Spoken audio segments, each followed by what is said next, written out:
एक दिन मैं इस खुशबू को महसूस करूंगी मीरान असलान पे। जब तक वो दिन नहीं आ जाता सुकून नहीं मिलेगा।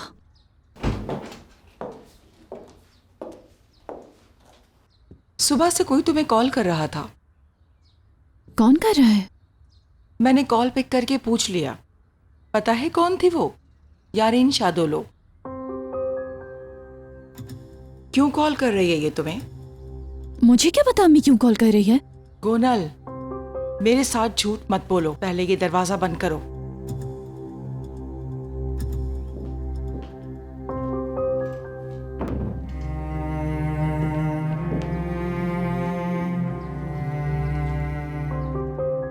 मैं इतना अरसा चुप रही। अब तुम्हें मुझे बताना होगा कि तुम इस लड़की यारन के साथ मिलकर क्या खेल खेल रही हो।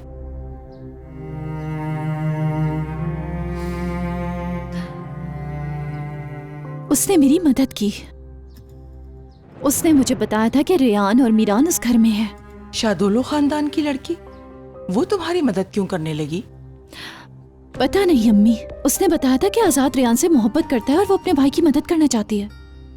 यारन ने अपने भाई के लिए तुम्हारी मदद की? तुमने इस पे यकीन कर लिया, उसके साथ प्लानिंग की और आखिर में खुद को छुरी मारकर उनके ड्रामे का एंड किया, है ना? तुम्हें क्या लगा मुझे कुछ नहीं पता?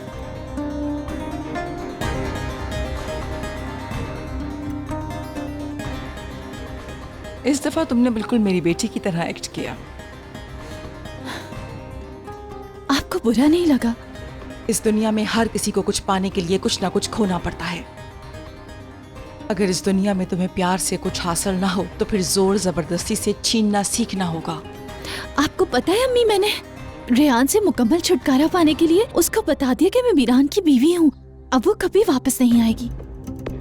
दिमाग खराब हो गया है क्या तुम्हारा? अगर मीरान ने जाकर उस लड़की से पूछा तो, या रेयान ने उसे सब बता दिया तो तुम्हें कब समझ आएगी कि आग से खेलते हुए खुद को कैसे बचाना है लड़की? अम्मी, वो वहाँ से कैसे जाती है इसलिए मैं मजबूर हो गई थी। बस चुप, खामखा बहाने मत तराशो। यारन को फौरन कॉल करो, देखते हैं वो क्या चाहती है। मीरान से मुतालिक कोई बात ना हो।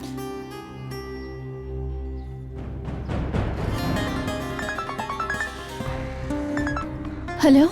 हेलो गोनल, हमें फौरन मिलना होगा। क्या हुआ आखिर? सब ठीक तो है ना? अभी नहीं बता सकती, लोकेशन भेज रही हूँ, वहाँ पे आ जाना। ओके। क्या कह रही थी? कह रही है कि हमें फौरन मिलना होगा, जरूर कुछ हुआ है। गोनल, शादोलो खानदान का कुछ पता नहीं तुम्हें किस खेल में उलझा दें। उसके बाद तुम्हारा तमाशा पूरा शहर देखेगा। ऐसी कोई बेवकूफ़ी अब मत करना।